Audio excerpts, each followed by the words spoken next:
Hero in the B, Bobtail category, number 57, once again, dogged by his opponent. Number 71 in the repair, RC left lap. We are racing in the B Bobtail category, folks. Make your bets.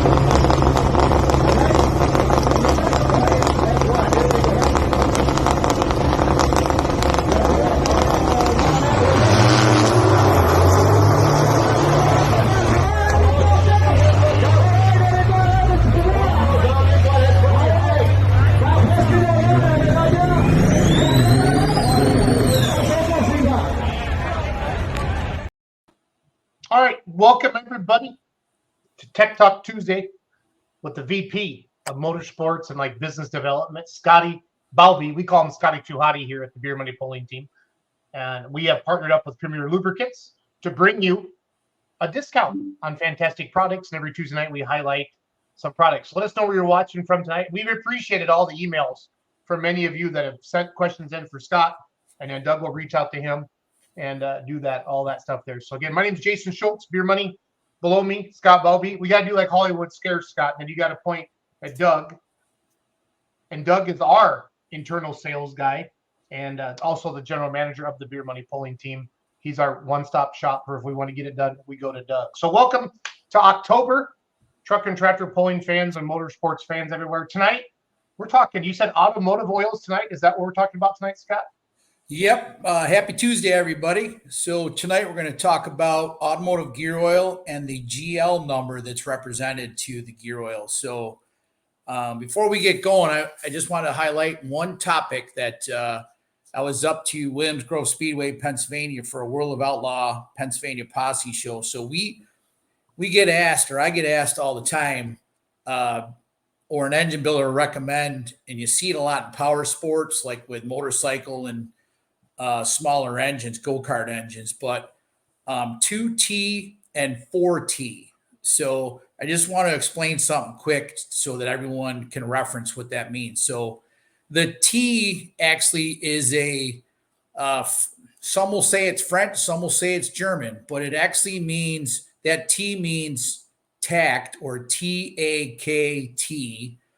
And that, the vocabulary meaning for that is stroke or cycle. So when you see 2T or 4T, it's actually representing 2-stroke or 2-cycle, or 4-stroke or 4-cycle. So if you look on an oil bottle, typically it'll say it. There's a little circle with the 4T or 2T. But like I say, in motorcycle world, you see it a lot. They kind of reference the nomenclature vocabulary. They'll say, I need to have 20W50 4T, or vice versa, 2T. So just want to clarify that, because I had some emails on that over the weekend, and I had 3 people didn't ask me about it, but they said, hey, do you have 4T oil? So I just want to clarify that technically is 4-stroke and 2T is 2-stroke. So, but with that said, we'll get on to tonight's program. So tonight's automotive gear oil. Hey, Scott, before you take off, I want to let people know. So across the bottom is our coupon code. Anything you order from our website, you save 15%.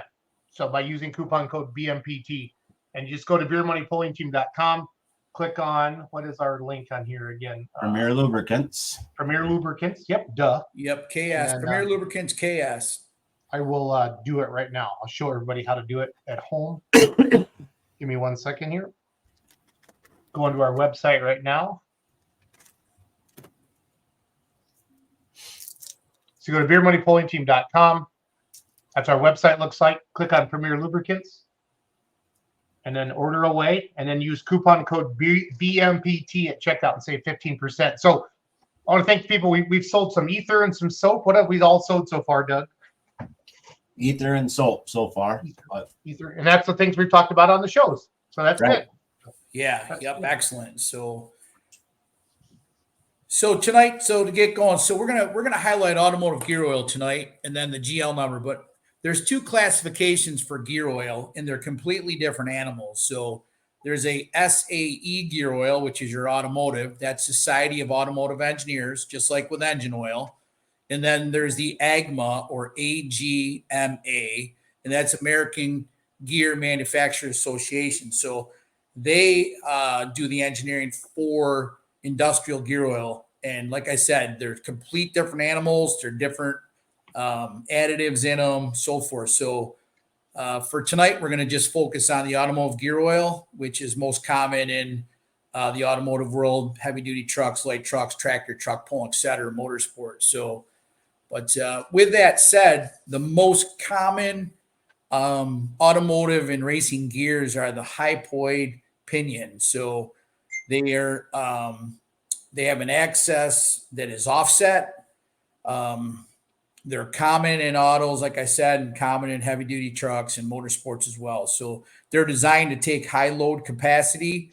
They're space savings. So that, you know, in the engineer's design, they were kind of made to get into the small, rear ends and pumpkins. And with that design, they require an EP lubricant, which we're going to get into later on, which is extreme pressure. So, but I have a picture there. That's the basic. I don't know if I can blow it up or not, but that's your basic hypoid and pinion. And the basic function of the gear lubricants is minimizes wear and gear distress. It reduces noise. It reduces friction and dissipates heat. It resists oxidation, rust, and corrosion. It's compatible with seals and bearings. It removes metal contaminants, and it prevents and reduces foam.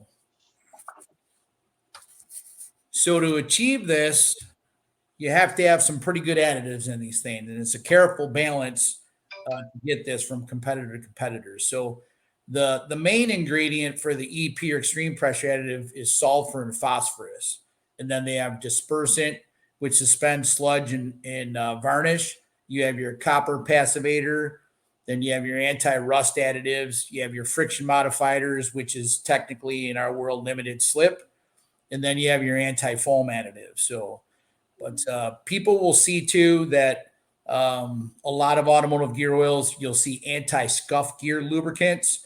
And anti-scuff just simply means it's commonly referred to as EP or extreme pressure. So, and like I said, the most common additives for EP in today's world is the sulfur phosphorus. So is that what gives gear oil its nasty stink?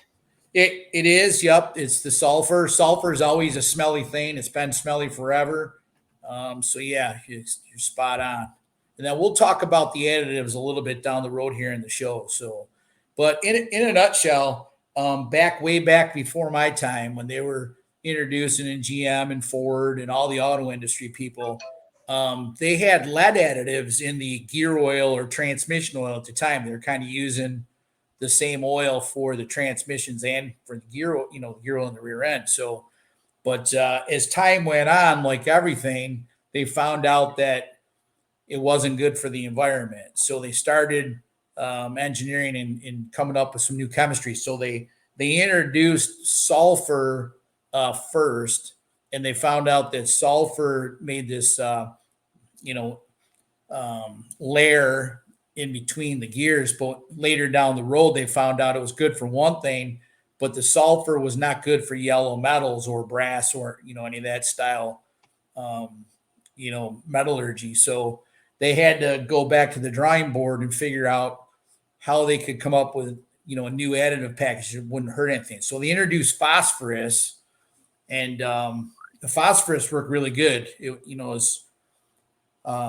Basically, it created a solid sacrificial layer of material in between the gears. So down the road, they found out that, they were still having a problem with corrosion of brass and, transmission, different metals they used to use in these transmissions. So somewhere about 25 years ago in our lifetime, so they came out with the inactive sulfur additives of the world. So it's still sulfur and phosphorus, but it's inactive, and there's benefits to that. So, but and that's the most common chemistry that they still use today in these gears, gear oil, excuse me. So, but if you have any questions on that. So what is the GL number in the gear oil? So there's a little confusion. So when you go to the industrial gear oils, they come in like AGMA 1, AGMA 2, 3, 4, so on. Those are actually rated by viscosity. So 1 is a lower viscosity, and as you get higher, the viscosity goes up or thicker, so to speak. A lot of people over the years thought that the GL rating, so GL1, GL2, GL3, GL4, GL5, and GL6, kind of represented the same thing, and that's not true. So the GL number with automotive gear oil was basically the amount of additive that they put in for a certain style of gear. So as they went higher, like a GL5, there was more EP additive in the chemistry, and typically that was your steep angle gears, or gears that take a lot of pressure and load and slide. So, but currently there's only really 2 active GL number gear oils. It's GL4 and GL5. So, GL1 was old school. And like I say, when they first came out with it years and years ago, they used it in synchronized transmissions, the auto industry, and also in the differential.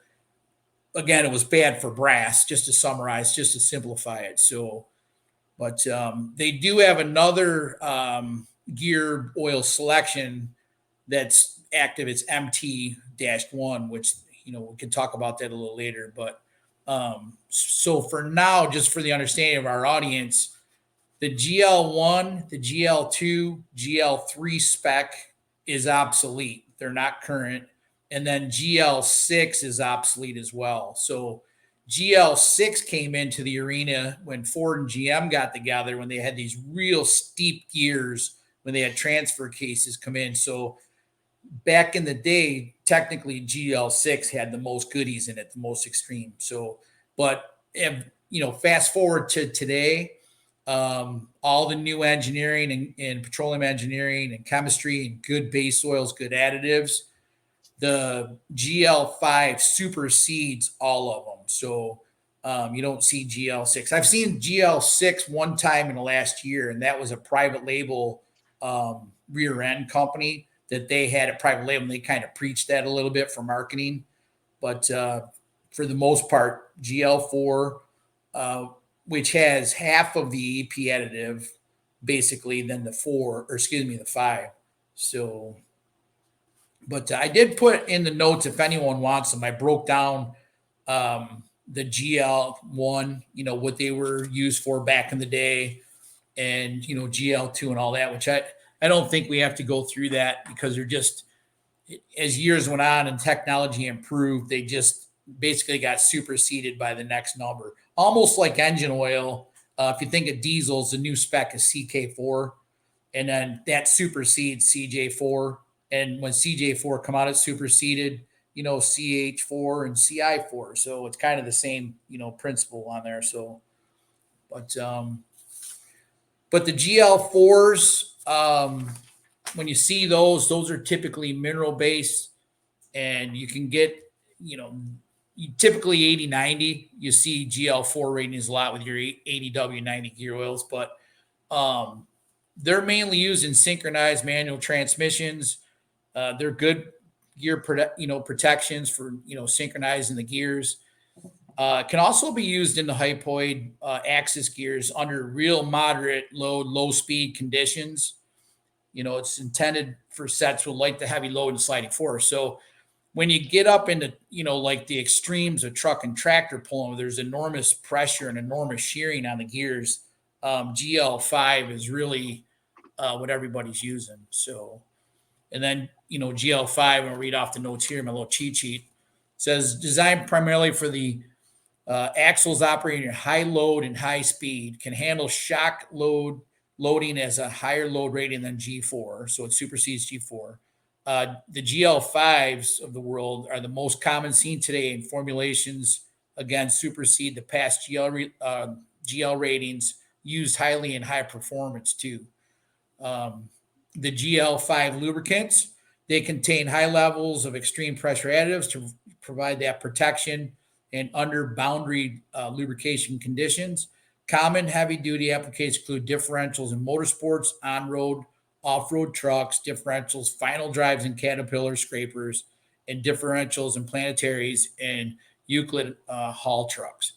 Some manual shift transmissions use GL5, but typically should not be used in synchro mesh type transmission, as the EP additives, they're corrosive to yellow metals, or,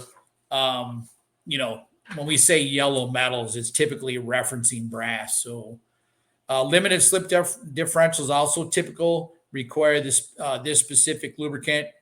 And a lot of the racing, what they label as racing, have limited slip additive chemistry in it. So, and that's the current. So the next one there, G6, the GL6 we talked about, that's obsolete. The test measures that they used to test with aren't even available anymore. So, and I don't believe they've been around since maybe the late 70s or before the 70s. So, but they're obsolete. And then that MT1 we talked about, those are for non-synchronized manual transmissions in the heavy-duty trucks.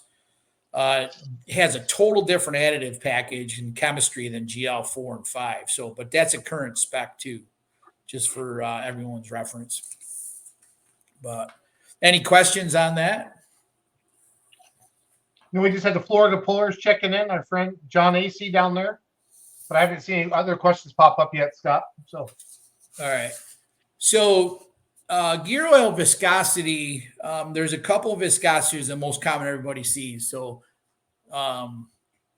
it's important to know that the viscosity for gear lubricants is primarily chosen to provide desired film thickness between interacting surfaces at a given speed load. Because it's difficult to determine the load for most viscosity selection methods, the load it's basically assumed and determined, the determining factors by speed. So it's that's a tough one to gauge. But the two most common that you see viscosities that even if you go to your Tractor Supply or AutoZone or Napa or, online, are 75W90 and 80W90. So 7590 is, uses the extreme pressure conditions, limited slip differentials. It's used in, colder climates. It's, you can use it in final drives and axles. The thick oil film formed by this oil can withstand very high temperatures and extreme conditions, including dirty and dusty. So, which is important especially if you're on the circle dirt track racing. So, and typically you're seeing most of those going to full synthetics now.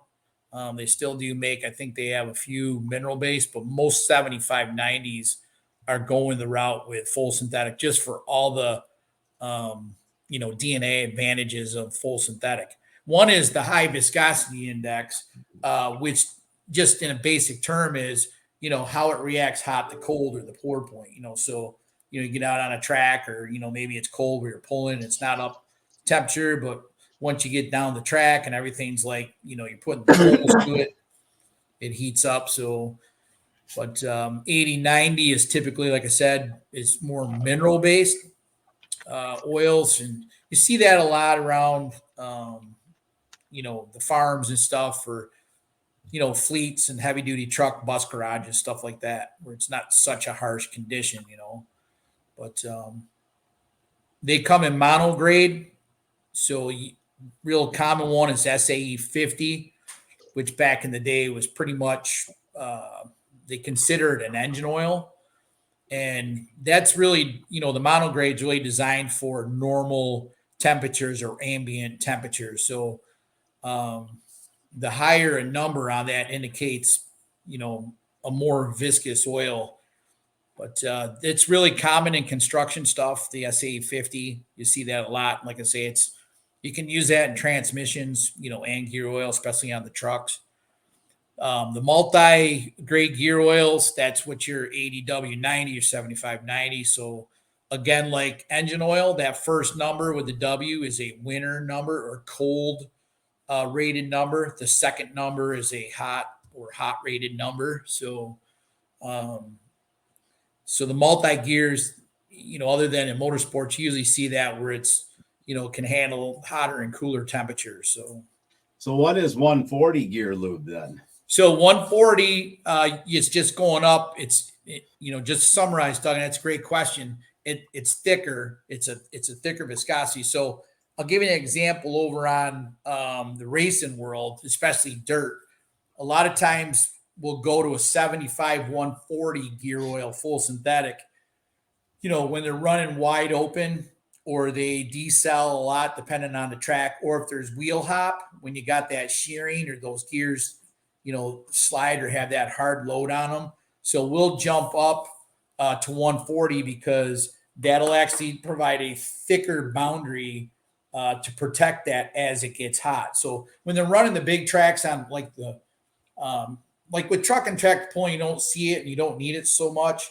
But when in the race car world on the big tracks, where it gets hot, where it's really running, a long time, and deceleration, believe it or not, on a dyno chassis puts more shear and stress on the oil than acceleration, which is kind of interesting. You would think. I know on the big mods or the unlimiteds, they have tons of rear end issues, and that has to do with when that box hits, it like unloads things. And there's a split second in there where the bearings are not getting any oil. And exactly. It's a great that's point. What bites them. And they've, like Brett Payne with GMS has incorporated a pump now that is, instead of using, what would you call it?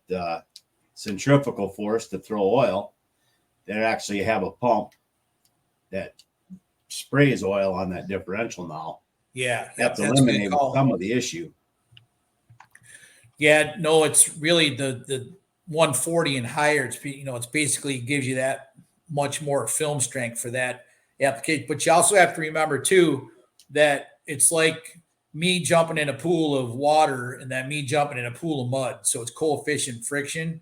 So as much as you're getting that protection, you're also losing a little bit of that, freeness to give you that equates back, to the engine or horsepower.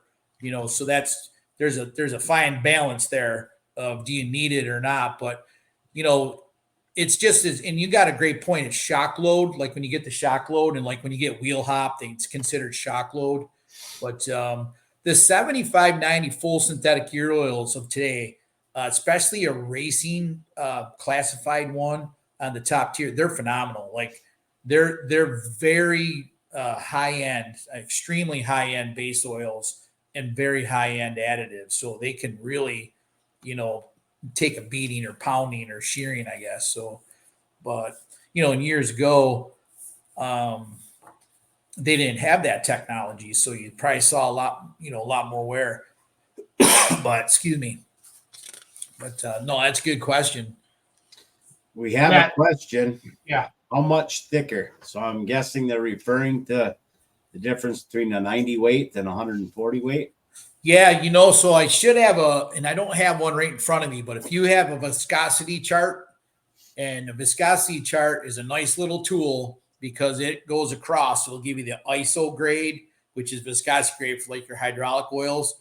And then it goes over and you get, I think the next one, if I'm not mistaken, is AGMA, your gear oils.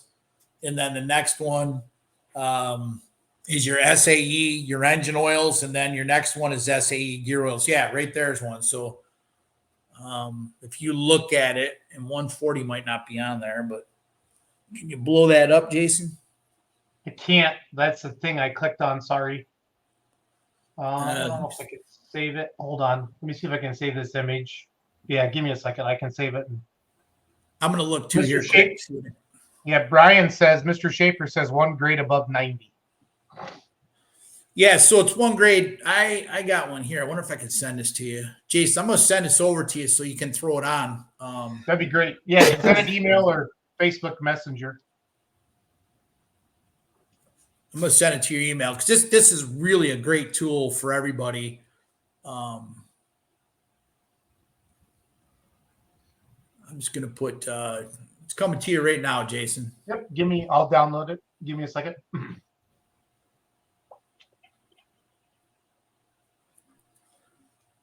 It is, he is correct. It's one viscosity grade up from 90, but it's important that you can see the viscosity where it is as far as, and again, our show is basically educating people on the basics.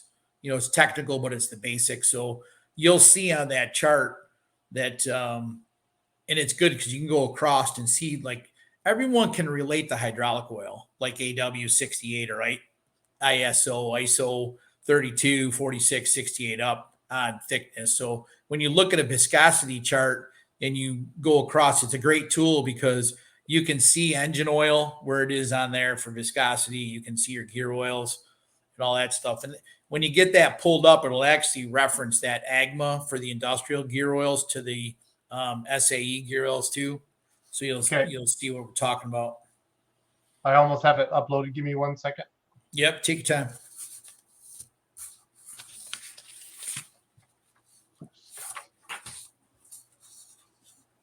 Oh, it's a PDF. Hold on a second. I got to turn into a JPEG. Yep, it's a PDF. Of course it is. This moment of silence brought to you by Jason Schultz. So anyways, just while you're doing that, just go back to the GL4s and why they're a weak link to, and GL5s for brass. So when you have brass or yellow metals, what happens is the additive package that puts the boundary or the sacrificial layer there, it supersedes the metal. So when the gears shear and come together and it kind of squeezes the oil out, that film streak, when they put a pressure, it would actually, the sulfur and phosphorus would actually peel away the yellow metal or brass. So that's why it's detrimental to yellow metals, because it eats at them. So that's where the GL4 comes in better to run with any yellow metals, or kind of synchronize. Am I zoomed in on the right spot, Yeah, Scotty? yep. So if you see that, you can see the gear oils, SAE gear oil, and then you see the AGMA that I referenced for industrial. They're two different animals, but you can also go up. There's a 250 automotive gear oil. So in my old eyes, but if you want to reference it, so you can see the window of what 140 is. So, when you say there's a viscosity, it's not just like within 1% or whatever. You can see this chart's really nice because you can see that 140, kind of falls in between, in this case, that's an ISO, what is that? An ISO 680 or 460. So it's pretty thick. If you want to think about it, it's pretty thick. So it's going to put in viscosity, it puts the boundary in between there. So it's pretty, it's going to protect. But again, you got to be careful. If you could lose a little bit of your horsepower. It takes a little bit to go through the thicker oil, just like a crankshaft would be, as far as coefficient friction. So if you don't need it, you don't need it. And the newer stuff too, the seal, the additives for the seal, they're much better today. You don't, eat seals, or, if you get, there are people that mistakenly will put an 80-90 in, or if they get, 75-90, that's a lower grade. You can, you've probably seen this, heard people, they blow their rear end out, or they have blows by the seal and whatever. So if you get, it's just like anything, if you buy a high end, you use good components, you're going to have a good, quality performing finished product. If you, I reference chocolate chip cookies. If you go and buy Great Value shortening and, Great Value, not to pick on them, but, chocolate chips, it's different than if you got Crisco shortening or, margarine and Toll House chocolate chip cookies. You're going to get a different end product because it's higher end stuff, but do we clarify that for the question? Phyllis hasn't said much since then, so I think we're okay on that. Let me get back into our where we were with the mono grades and the multi grades. Give me 1 second here. There we go. So we're back. Yep, I think so. We're at extreme pressure gear oils. There we go. Yep. So we'll just explain it a little bit. We've talked about it, the GL5. For extreme pressure gear oils, they can come in synthetic or mineral based base oils. The common multigrades contain extreme, pressure, rust inhibitors, anti-foam additives that we all talked about. And the additives allow EP gears, the oil to protect highly loaded gear sets. It has high contact pressure of the gear tooth face and can cause gears to wear, quicker. EP gear oil helps extend the life of high load bearing gear sets too. So, but again, just in that paragraph, I put some notes in there. The sulfur and phosphorus, it puts a black sacrificial coating on the gears and anything that touches with a little pressure and temperature. So as the gears turn, instead of wearing the sacrificial coating or additive, so if you can imagine those gears, they're coming down a mesh and you got that boundary or film, it's peeling away. The oil's coming out peeling away, and that's what protects. So instead of the gears, turn when they turn, instead of wearing, that's your protection. And it's just good. Like I say, the new technology of that and the additives are phenomenal from way back when. Other than that, just to pick out some notes in there, I got in there just for reference. Traditional GL, 4 gear oil, just average, it's about half of the level of sulfur and phosphorus than a GL5. So the GL5, it's got a lot stronger bond in it. Won't when you have that film strength, it doesn't all peel off, so you have protection. The oil is always constantly moving around, especially if you have a spray setup in there. That's going to help as well too. So, but other than that, there's mineral-based gear oil. The high quality of mineral-based oils, they perform well. In fact, it's been proven over the years that they have a higher pressure viscosity coefficients than synthetics, allowing greater film thickness at given operator. But I want to just note that it's not for extreme or harsh conditions. So that's the big difference. And just like engine oil, the group 1, group 2, group 3 base oils we talked about, group 1 at the top of the distillation is your, dirtiest, so to speak, most saturates. As you distill it, group 2 is better. And then you distill it in the tower, group 3 is even better. The group 3s today we talked about are so good that there's some of them are being labeled as full synthetic. So depending on manufacturer or brand, the quality can vary based on those things, the quality of the additives and the quality, or, if you're using a group 1 or a group 3 base oil, for example, there's going to be a difference how they perform. So the synthetic gear oils of today, they're frequently multi-grades, which is 75-90, 75-140, 75-250, very robust chemistry today. You can use it at extremely low temperatures, extremely high temperatures. That's the viscosity index on full synthetics is much better. They prevent rust, foaming of the gear, oil in the box and the wear of the gears. And typically foam is from the shearing, or heat typically creates foam and oil and breaks it down. There's, we talked about before, heat is one of the number one killers of oil. So it's important. It's good for dirty, dusty conditions, motorsports, marine. I have several marinas that purchased they purchased several, but one in particular is our Champion 7590 racing oil. And they run in the lower units on the inboard outboards. They run 2 to 3 years sometimes without changing that. So, but synthetic base stocks, they're greater inherent resistance to oxidation and thermal degradation or heat. They resist heat more is what that means.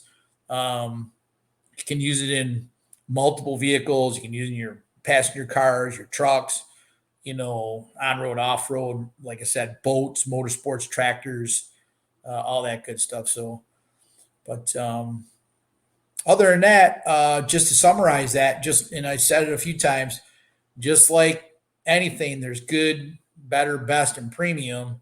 And most of the brands today are pretty, oil's pretty good at every level, but chemistry is different, and it makes a big difference from competitor brand, competing brand to competing brand. So, But the most common you see in motorsports, funny they had said that earlier in the notes, was 7590, 75 140 are pretty much the two you see all the time over in the motorsports arena. So, but any questions on that or more clarity or explanation?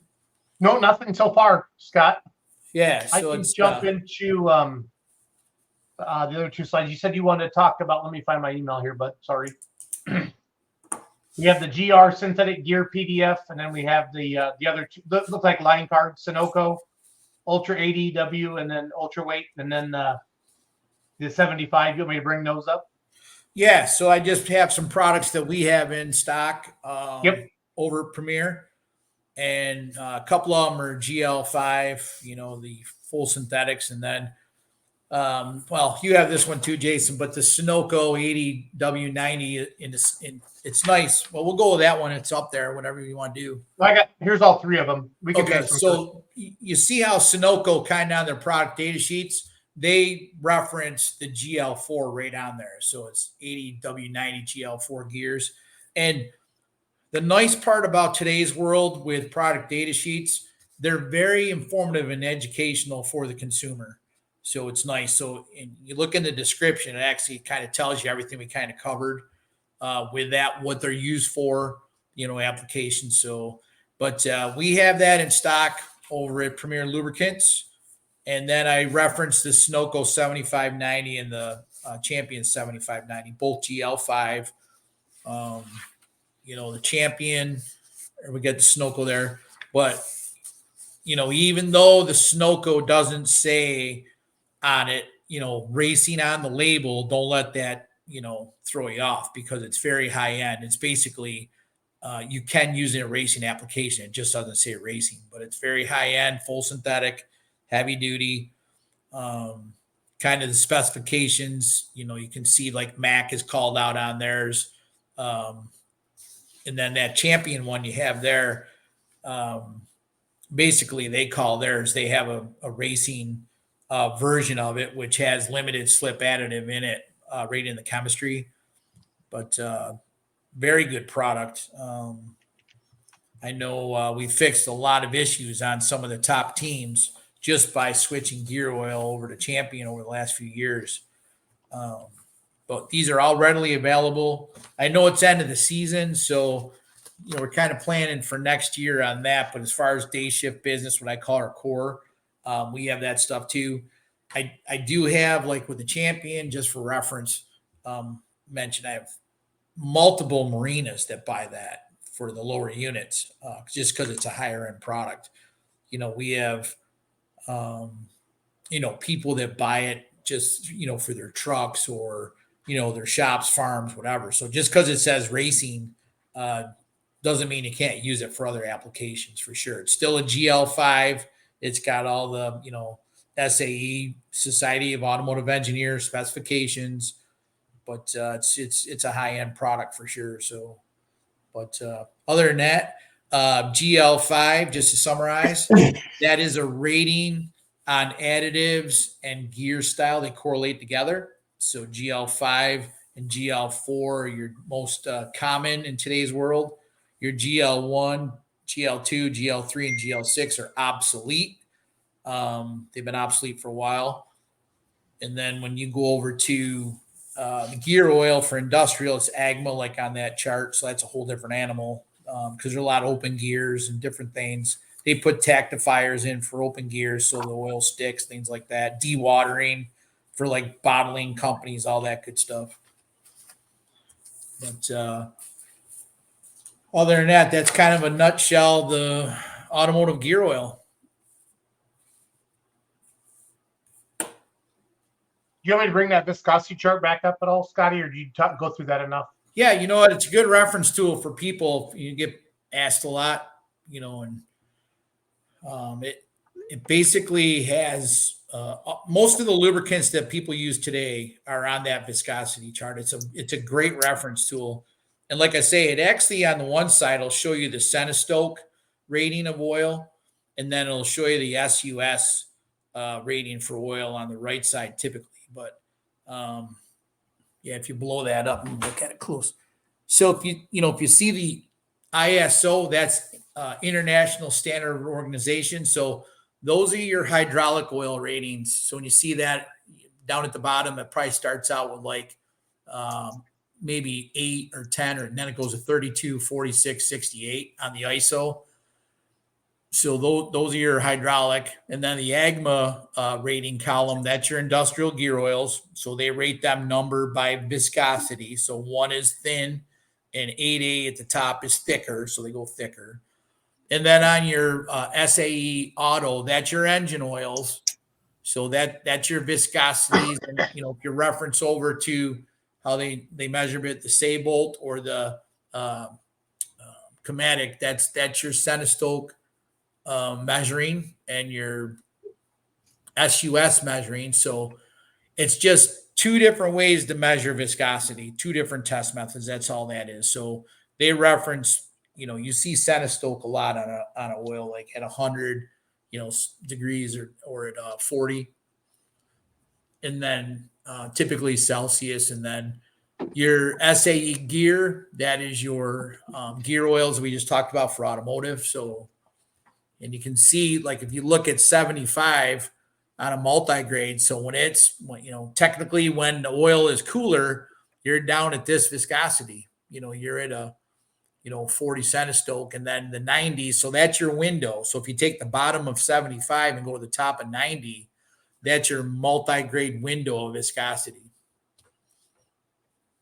But great little chart. Yeah. Reference. I know they make a pocket one for wallets. If anybody wants this, just email Doug at beermoneypullingteam.com or Jason at beermoneypullingteam.com. We can send this over to you. So it's been fun. The amount of questions that we've been getting and, to the website and stuff. And then you're answering the client, Scott. I love it. I love it. Yeah. One thing to reference too. So if you see the Centistoke rating on that viscosity chart, usually the rule of thumb is just multiply by 5, and that'll give you your SUS rating. So, and then the same goes if you want to go from SUS to Centistoke rating for your viscosity, just divide by 5 and it gets you right in the ballpark. So, but other than that, the sulfur and phosphorus, the additives today, we get, like, there, no disrespect to anybody, because a lot of people, there's such a gray area with oil. Just like over the weekend, walking around the pits and in the infield, some of the people I know or had, apparel on, they come over and ask questions. They still, now I'm going to pick on racing oil because that's where, I was at an event. They still reference racing oil, high zinc. They always ask high zinc. They think that a high zinc parts per million, a ZDDP package, or zinc, what is FREF we talked about in the first week, is better. And it's not. It's a combination of zinc and phosphorus and calcium. So just because it says it's 2,600 parts per million from brand X, and then you go down and brand, Y is 1,600 parts per million, doesn't mean it's a better oil. It's just different chemistry on how they get things to work and play nice, a little of this, little of that. So the diesel engine oil too, they went from a typical 1,100 to 1,300 parts per million in the old formulation CJ4. They're down to anywhere from 700 to 900 parts per million. So the teams that are running, diesel engine oil today, thinking they got the zinc and the detergents and it looks good, they have to I just caution that, because the CK4 spec has a lot more detergents and a lot less zinc, only to accommodate the EPA, the filters and all the stuff going on. So, and break-in oil was, they used diesel engine oil a lot in the old days to break in because it was cheap. It had the zinc, the detergents, all that stuff. So now you're seeing break-in oil more the forefront for breaking in engines. You typically break-in SAE 30 is number one. It's been number one forever, but you're starting to see multi-grade break-in oils like 1040, 2050. Some of the engine builders, they like to break in with the viscosity that you're going to be running. So there's some benefit to that. Of according to them. So, And but you bring up break-in oil, and it's getting to be dyno season, so we can help anybody with. Yep. Now's the Yeah. time to test the new product if you want to try it. definitely, And that's the hardest part too, like, because I've worked with different engine builders, Scott, over time, with different tractors and stuff like that. And everybody, it's hard to go to your engine builder because, that's the one oil that they've used their whole life and they've had nothing but good luck with it. But right. talking to you, what, you don't pretend to be God, but you know it, lubricants and oils and what it means and what they do. And people trust you. And that's what's been fun. I really enjoyed working with you. So thank you. Yeah, thank you. And there's a big gray area with oil, and that's why you see I use them. My dad used. I use them. My grandpa used. And one of the things we'll talk about down the road is multi-grade oil. And the question is, we all know that when oil gets hot, it gets thinner. So how can it be in the bottle as a 10W40? Well, how can it be a 10 thin when it's cold and then it's hot? It gets thinner. So you just got to kind of clear your mind and then understand the chemistry and the molecules. And we can talk more about it, but the viscosity improvers and modifiers, they actually, when oil heats up, there's a chemical reaction at the molecules inside have a bunch of little snake, for instance, all tight, when it's cold, but when it heats up, those snakes, so to speak, in one molecule start expanding. And that's how you get your dual or multi-grade, and it gets like a 1040, it gets to become a 10, a 40. So it's really interesting on that. But the high zinc thing is interesting because people out there, they reference the race oil as just high zinc. Does it have high zinc? And or if their engine looks good or they never had a problem, it didn't blow up. So that's the new norm, but there's always something better out there, you think. So, but yeah, no, that's good. If there's anyone's got questions, email. I mean, I've been getting emails, people, topics to talk about different things. And well, our world, there's a lot of, obviously we have a lot of followers, but in our world also there's a lot of different opinions about oil. And that's what's been fun to team up with you, Scott, again, and just talk about all the different products that are out there. And that you'll be honest, like, hey, that's a good oil. I mean, that's what I like about you. You're not just we want to sell. Obviously, that's why we're doing this, but it's more important to inform. And I've picked up a lot on this because everybody knows I'm just kind of a dummy when it comes to mechanics and stuff like that. So it's been really good for me to clue into these. And I love the comments. I love seeing people come in and off of the shows. I mean, it's good content. We're making people smarter. So, well, the other thing too, going back, Jason and Doug, to break-in oil, years ago, they would sell race engine oil off the dyno sheet. That's what's sold. Like, let's face it, more horsepower, more torque, right? Those are the two things you're looking for. So, but there's also, you have to put in the variable that it's got to be practical too, how it's being used on the track, So there's big differences. Just because an oil tests well on the dyno and it's phenomenal, it's like, oh man, we cranked up the horsepower for you. And so especially in circle track, because what happens, you're doing pulls on the dyno and all that stuff, and no disrespect for that, but when you're out on the track, that's practical application, right? That's right. That's race condition where you're running the oil hotter. You might get in traffic. You're not getting, cooled like you would, or blah, blah, blah. So there's a lot of stuff. It's interesting with the break-in process and that, but break-in oil, we could do just a half hour on that because it's interesting why there's break-in oil and what break-in oil does for, seating the reins, breaking engines in, so to speak. There's a lot going on, but there's also a lot of variables too on what you're using that engine for, as far as the hone on the block, and as far as piston reins. And again, Lake Speed Jr. is one of the best in the business, as far as oil goes. Highly respect, and he's at Total Seal, so there's a lot going on there with respect to piston reins and oil. So oil is the heartbeat of that engine, just like blood is to a human body. So, and last thing I'll close, no matter what you have out there, oil analysis program, even if it's once a year, to have that oil tested will really tell the story of what's going on. Wear items, premature failure, all that good stuff. So it's good with the cost of stuff today. It's just getting astronomical. And let's face it, I'm hearing more and more premature failure because of, they say cheap parts, but let's face it, it's metallurgy. A lot of stuff's coming from overseas. We won't pick on anybody, but we kind of know where it's coming from. But we're seeing a lot more camshaft wear, breaking, crankshafts that are breaking too. Just, stuff that just does, normally doesn't happen. And, when I say that, I deal with like predominant engine builders, like top-notch stuff. I mean, some of my engine builder customers, they're building $120,000 pieces, so it's not like they're just doing it in their garage out back, So just something to be aware of too, because a lot of times when there's failure, oil gets picked on. It's like, oh, it's got to be the oil, Sometimes it is, but 99.9% of the time, it's not oil related. That's for sure.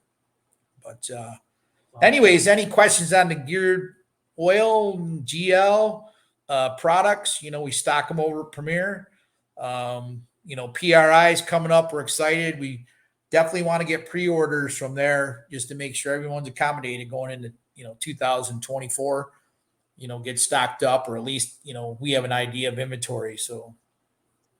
Yep, no, we're going to be excited to be down there with you again this year coming up for that. So we're going to have some tractors on display. Our new tractor is going to be on display. I know Doug's working on a couple other things as well. The Outlaw Truck and Tractor Pulling Association is going to be there with us. So it's going to be fun. That's coming up December 9th through the 11th in Indianapolis, right, Douglas? 7th to the 9th, I believe. 7th through the 9th. I got something else in my brain. Sorry. Yep, 7th through the 9th. Sorry about that. So that'll be good. And then next week, we'll have some exciting news for everyone from Premier Lubricants. We have another American made in the USA brand that we're bringing out. We're going to be a master distributor for that as well. So we're pretty excited to announce that to everybody. It's going to have another offering to, one-stop shop. That's our goal. We'd really like to be the one-stop shop lubricant, distributor warehouse. So, and just because we're in Atchison, Kansas, our primary location there, that doesn't matter. We ship all over. I mean, we ship, Brandon and I, my partner, we ship, we have customers in Australia in the sprint car wheel. We ship skids of oil over there. So anywhere in the U.S. is no problem. You want to ship out of state out of the states, lower 48, we do that too. So that's not a problem. I love it. Well, thanks for watching tonight, everybody. Every Tuesday night, Tech Talk, Scotty Too Hottie, Mr. Balby here, our VP of Motorsports and Business Development. We appreciate that. Doug, thank you for your time tonight. I'm going to start a new live here in a little bit called Outlawed Live. Have a good night, everybody. Have a great night. Thanks. Bye-bye.